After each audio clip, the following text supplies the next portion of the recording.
From the John C. Hinch Production Art Studios in Peoria, Illinois, VideoMax Limited presents Midstate Magazine with your hosts Shane Fryer and Stephanie Robbins. News with Dawn McClure, Marcella Gillen, and the Midstate reporting team. Sports with Tim Leahy. In the Spotlight with Christine Gale. Get Real with Brent Travalis. On the Beat with Brandon Johnson. Let's Eat with Matt Mulvaney. Chad Weber takes us about town. Street Team with Derod Taylor. And State of the Arts with Lizzie Scoville. And now, from America's friendliest city, Midstate Magazine. Take it away, kids.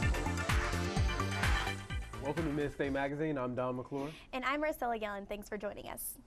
Now, Dawn, I start to feel a little bit of spring emerging, and with that comes visits to the Peoria Zoo, huh? Exactly. And you know what? The Peoria Zoo is talking about still teaching people how to find love. So Valentine's just passed, but they're still, they're going to use animals as an example. They're going to show people how animals mate, and then I guess use that as a transition as to how you can approach it. Do you have to be 18 to watch these things?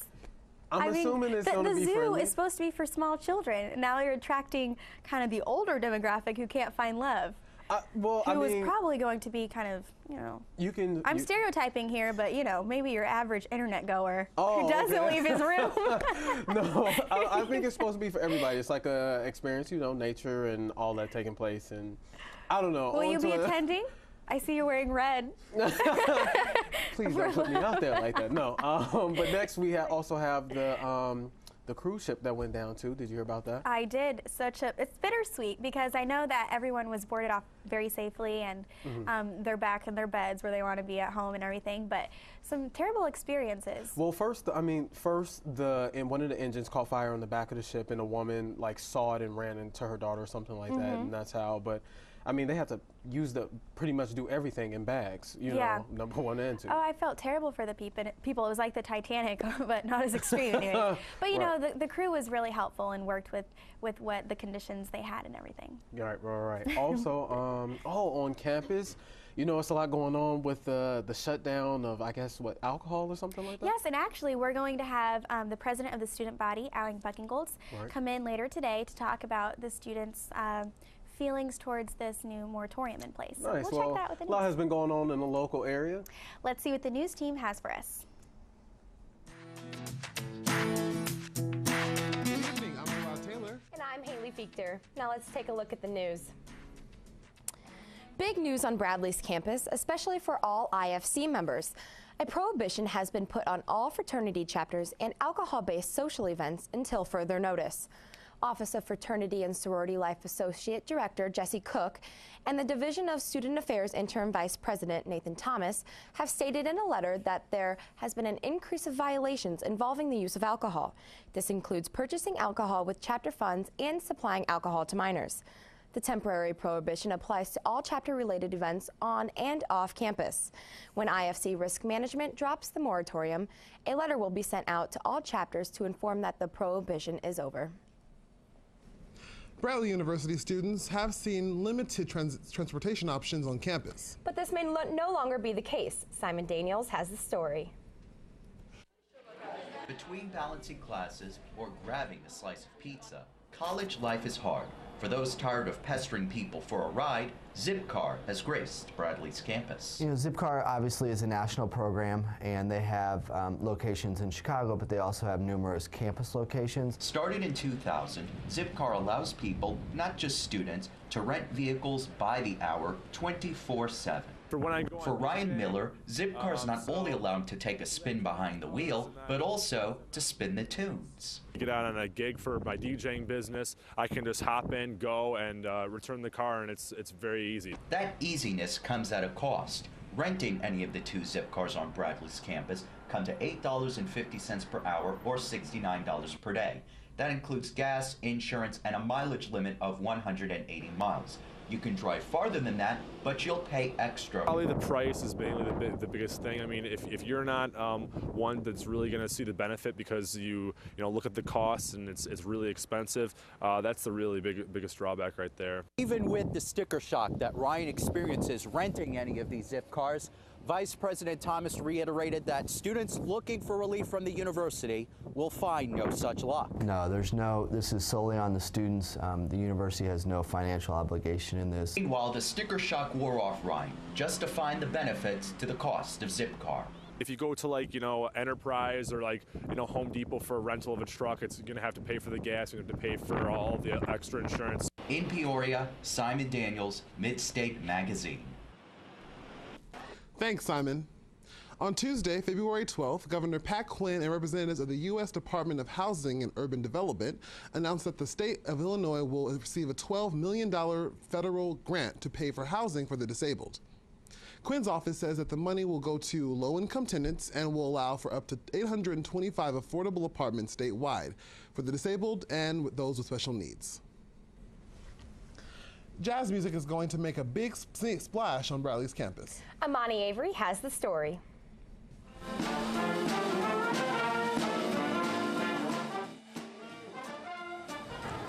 This is Amani Avery, and I'm currently standing outside of Dingledine Music Center, where the Bradley University Jazz Ensemble is down in the band room rehearsing tediously for an upcoming jazz festival on February 26th. The members of the band, led by Dr. Kelly, rehearse various jazz pieces in an attempt to reintroduce jazz to younger generations. Jazz is America's original art form. It's our music, and I think we have a responsibility to keep it alive and keep future generations knowing about it. And it's in the schools that we're really trying to keep that flame lit. With that idea in mind, Dr. Kelly hopes to bring future jazz musicians to Bradley's campus. Number one was to bring world-class guest artists to the campus and allow our students to work with them. The second reason is really educational. We bring 14 high school bands in from all over the state, and they get a chance to perform and then work with clinicians. And the third part is really recruiting. These students, when we have them on campus, we get to showcase the Bradley Jazz Ensemble with these great guest artists. Although ample time and effort is put into the show, Dr. Kelly promises a fun performance. The concert will have a lot of energy to it. The students will be playing great because they'll be excited to play with this guest artist, so it should just be a really fun performance. For Midstate Magazine, I'm Amani Avery. Thanks, Amani. Now here's Brent with sports. Thanks, Haley. 4 Alabama Crimson Tide freshmen were arrested on Monday. Defensive end DJ Pettaway and linebacker Tyler Hayes were charged with second-degree robbery and linebacker Brent Calloway for fraudulent use of a credit card. Former 5-star recruit Eddie Williams faces charges of both second-degree robbery, fraudulent use of a credit card, in addition to carrying a gun without a license. The athletic department released a statement Tuesday saying, "We are very disappointed in the actions that have resulted in the charges against these athletes, and we will have more to say at an appropriate time."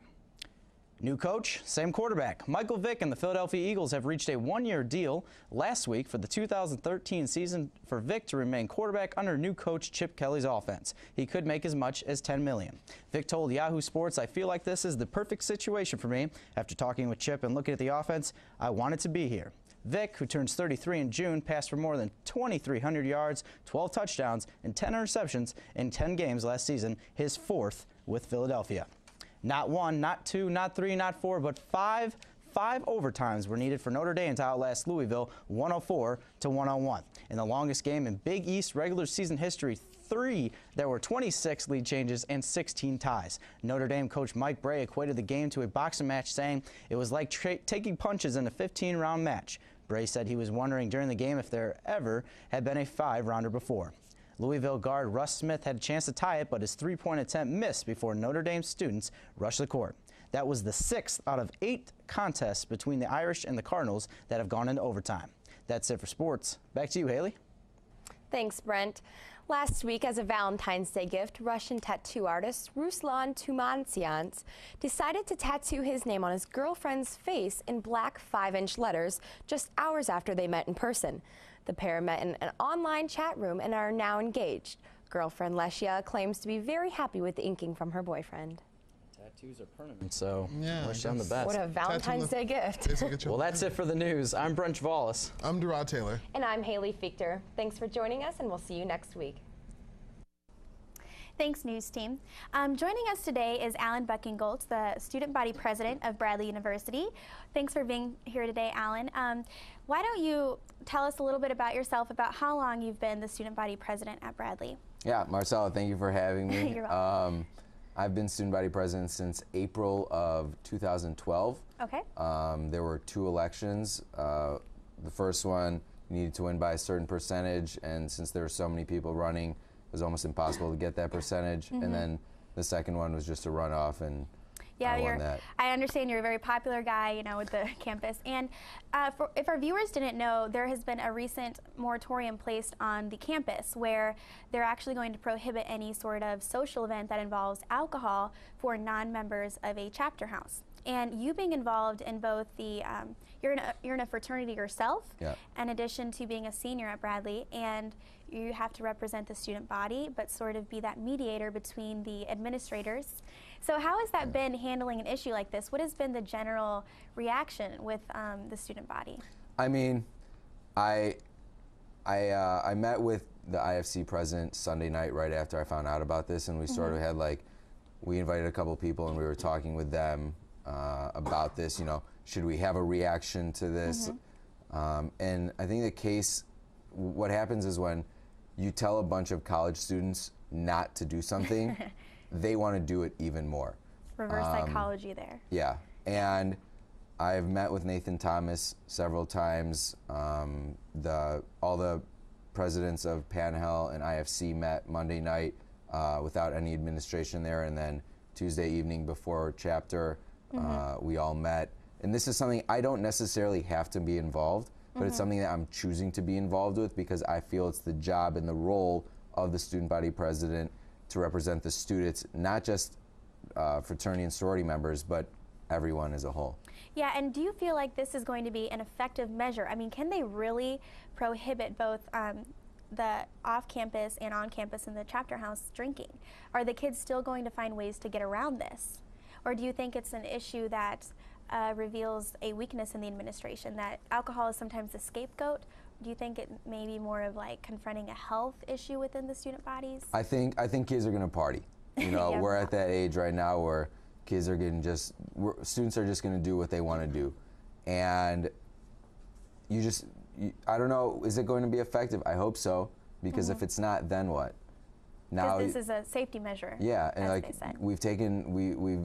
the new risk policy will be in place, and I hope that it solves the problem. Yeah, I hope you know, only the best can come from this. So thank you for joining us, Alan, and your opinion is very valued. So thank you very much. I appreciate it. We have wondered what it takes to get a show like this together. Well, Megan found out for us with the About Crew. Let's take a look. In the GCC, there are journalists, graphic design artists, animators, and then there is the Midstate crew. Let's find out who's in the studio today. Laura is the producer of Midstate Magazine. What exactly does the producer do? The producer kind of organizes a lot of the show, so I make sure that every segment gets their script in, gets their videos in, make sure we have enough material for a show, and also make sure that everyone else does their designated job. Even if someone doesn't have a job, Laura will definitely find one for them. I get to help out in every aspect of the show, so I get to help set up, strike, with the whole running of the show even, so making sure every step along the way, everything's okay. If anyone has a question, they ask me, and I try to give them an answer. If I don't know the answer off the top of my head, I try to find someone on our crew that does. Laura doesn't have a specific segment she is a producer of. She helps out with everything that has to do with Midstate. As for when people call in sick, she has to take over and do their job. A lot of times, I either end up taking their place, so I end up being the person that kind of does everyone a little bit of every job. I get to help people with their jobs and also teach new people when they come in, how to work the equipment or how to do a segment, a story, basically anything that they need to know in order to get their job done. Laura definitely has her work cut out for her. I think I'm going to stick around the studio for a while. Until next time, for Midstate Magazine, I have Megan Casey with About Crew.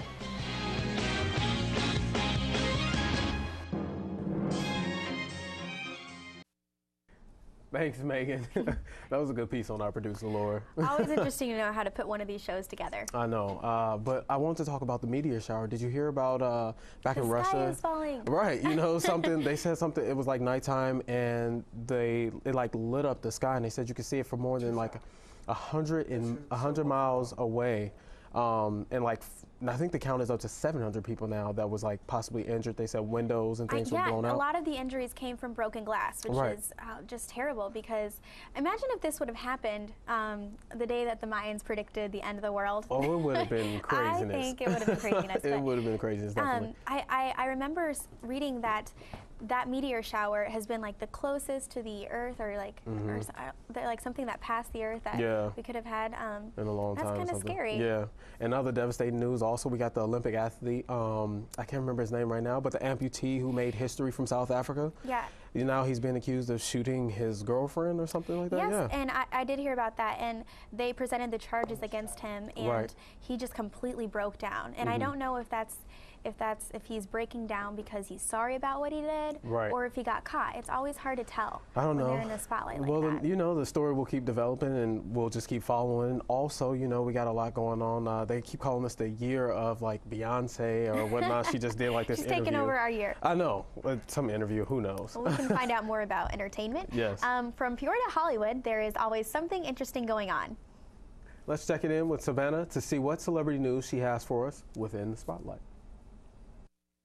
Hey everyone, I'm Savannah Jones, and here's what's happening in the spotlight. The 55th Annual Grammy Awards took place last week, honoring some of music's brightest stars. Big winners of the night were the Black Keys, who took home 4 awards. Jay-Z and Kanye West claimed 3 for their album, Watch the Throne. Gautier's chart-topping hit, Somebody That I Used to Know, took home Record of the Year and Best Pop Duo. Mumford & Sons scored the night's biggest honor, Best Album, for Babel. And of course, the fashion at the Grammys did not disappoint. Stars like Beyonce, Rihanna, Carrie Underwood, and Justin Timberlake were among the night's best dressed. In other celeb news, Kate Middleton is the subject of yet another royal photo scandal. Italian magazine She, the same outlet that printed photos of the Duchess of Cameron sunbathing topless in September, published photos of Prince William's pregnant wife in a bikini while the couple were on vacation.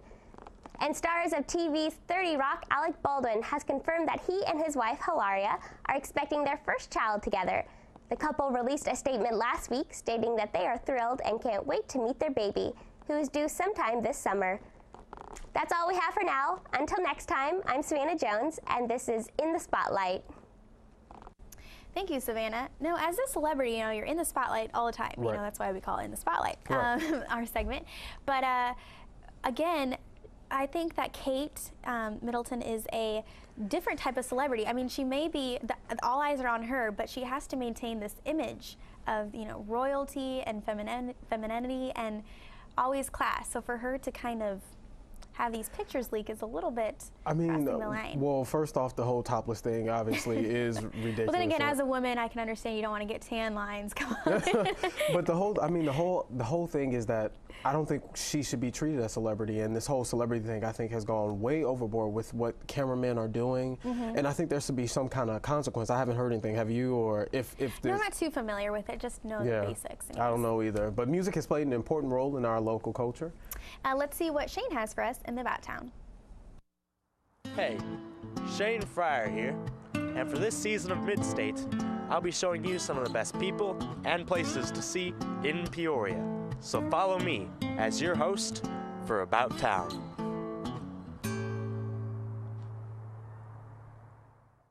This week we headed down to Canton, Illinois, where Steve Ensley is certainly creating a name for himself in the Midwest folk scene.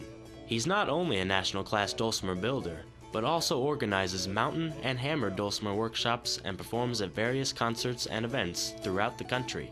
I made my first one in 1985 in my basement Like I said earlier, I had a drill and a cheap little table saw and a pocket knife, and it was a learning experience since. So far, 143 instruments have gone through his shop, and each one is just as unique as the customer who buys it. I do have one here that is walnut with a sassafras top. And when you work with sassafras, it just kind of gives you the smell of the fresh sassafras tea tonic of the spring. Developed in Appalachia sometime around the American Revolution, mountain dulcimers have a rich history in American folk music. By being a diatonic instrument, it does have some limitations, but you learn to work around those limitations. And one year when we was down at North Carolina for a week-long event, this young lady did an open stage number, and she sang Phantom of the Opera and accompanied herself with a dulcimer. For Steve, the dulcimer is a way of life, and he encourages anyone to try it out for themselves. It is a very relaxing, easy instrument to play. In fact, before you guys leave, I can have you playing a song in about 5 minutes, guaranteed. I'm not nearly as confident in my dulcimer playing abilities as Steve is, but boy, he sure does make it look easy. For Midstate Magazine, I'm Shane Fryer. Thanks, Shane. You can check out some dulcimers for yourself this weekend at Three Sisters Park in Chillicothe. There will be lessons, workshops, and a concert on Saturday evening. Something fun to do. So I know. Maybe you should check it out this weekend or something. Okay, we should go, Don. I'll take that as an invitation for us to go. You know, I'm a little busy. No. But in other things that's going on, we was just talking about, what was it? The legalizing, gay marriage. A step in the right direction for legalization of marriage. And I know Governor Pat Quinn said that if the bill did reach his desk, he would go ahead and sign that. And I thought it was special because it did, the progress happened on Valentine's Day. And we got a lot of interesting commentary from gay couples who had been together for, you know, sometimes even 10, 15 years, but hadn't had that opportunity to kind of legally, you know, tie the knot. And a lot of people are arguing that, you know, I know it's a tie-in with religion and everything, but it's also a civil rights issue and what people should be able to do. It'll be interesting to see how this plays out, because I know it's a very passionate debate when it gets on the floor, because you have the religious institutions with their own rights being, you know, opinionated, and then you have the gay couples who at the same time have their rights being opinionated. So there's never a black and white. There's always those shades of gray. It's so true. Well, Liz always has something new for us to enjoy. So let's see what she has with State of the Arts. Hello, welcome to State of the Arts. I'm your host, Elizabeth Scoville. Today I'll be featuring the Bradley University Fencing Club. This organization consists of students with a passion for the sport, which uses bladed weapons for one-on-one combat. With me now is the president of the BU Fencing Club, Anna Maria McGill. Hi, Anna Maria. Thank you for coming. Oh, no problem. It's good to be here. Thanks. So can you tell me a little bit about what fencing is about? Okay, well, fencing evolved out of practice weapons for when people actually fought duels. And after that was no longer necessary, when, you know, guns came around, they still continue doing it as a sport. It's actually one of the original 4 sports of the Olympics. No way. Original 4 sports of the Olympics? Yeah, it's one of the first 4. That makes it pretty old then, right? Yeah. So, BU fencing in modern day, tell me what a typical practice is like for you. Okay, usually we do some stretching. Kate here leads that normally, and then we'll have a footwork warm-up, which is really important because that's the way that you move, so to practice that lends you speed and more agility. Afterwards, we usually do some blade drills, and then we'll pair up, do a little bit of kind of mock fencing to practice those drills, and then we'll actually fence. So can you tell me when you guys practice for any viewers out there that might be interested in participating or watching? Okay, well, we practice on Tuesdays and Thursdays on campus in Markham Basement from 6 to 8. And then on Saturdays, we actually go off campus to Peoria Fencing Academy that's up in northern Peoria, and we practice there from 12:30 to 2. Oh, cool. So can anyone come to those? Yeah, anyone can come. All right, wonderful. Good to hear. So you and your partner, Kate Palmer, here are going to give us a few technique demonstrations as well as a full demonstration at the end, correct? Yeah. Okay, well, if you want to hand off your mic and get started, I will get out of the way and let you do your thing. Okay, well, first of all, we're going to show the movement, which is advances for forwards and retreats for backwards. And Kate's just going to do that on her own. to show. Okay, so in advance, first of all, there's the on guard, which is the standard position that you always want to fall back into. And then secondly, there would be the advance, which is a step forward, the retreat, which is a step backward, and I'm going to move out of the way, and then the lunge, which is the most powerful move in fencing. You're pushing off the back leg to cover a lot of distance very quickly in order to hit your opponent. After this, we're just going to show a couple of parries.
Nice. So, just to clarify, who won that just now? Nobody? Okay, well, I think that that's what fencing is all about, is just being able to practice while respecting your partner, and that's what I love about fencing. Kate, thank you so much for being here today and showing us your talent. And Maria, thank you for talking to me today. You guys have great talent. It's great to see it. Thank you for sharing your skills, Bradley Fencing, and thank you for watching. That's all the time we have for this week. For State of the Arts, I'm Elizabeth Scoville. Thanks, Liz. All right, so we just had some good old fencing right now. Yeah, I thought they looked like astronauts, kind of like taking it to the next level, like Star Wars. No, but I'm not familiar with fencing. I mentioned earlier, offset, that the only time I'd really been like exposed to it was during the Parent Trap when Lindsay Lohan took on herself in a fierce fencing battle. See, I'm not that familiar with Parent Trap, but now I'm going to have to go check it out. You must have been just completely sheltered as a child, because that is how Lindsay Lohan got her big, fame. Oh, her big start? Yeah, that was her big start. And where did that lead her again? See, where is she right now? How much is her bail? But anyway, so today we just kind of wrapped everything up, and we hit some good topics today. Legalizing marriage in Illinois. The zoo, can't forget that. Right. We are, you are going. Maybe. Then we had the cruise ship and the Olympic guy, so it was just everything. But that's all the time we have today. From Midstate Magazine, I'm Don McClure. And I'm Marcella Gillen. Have a great night and join us next week.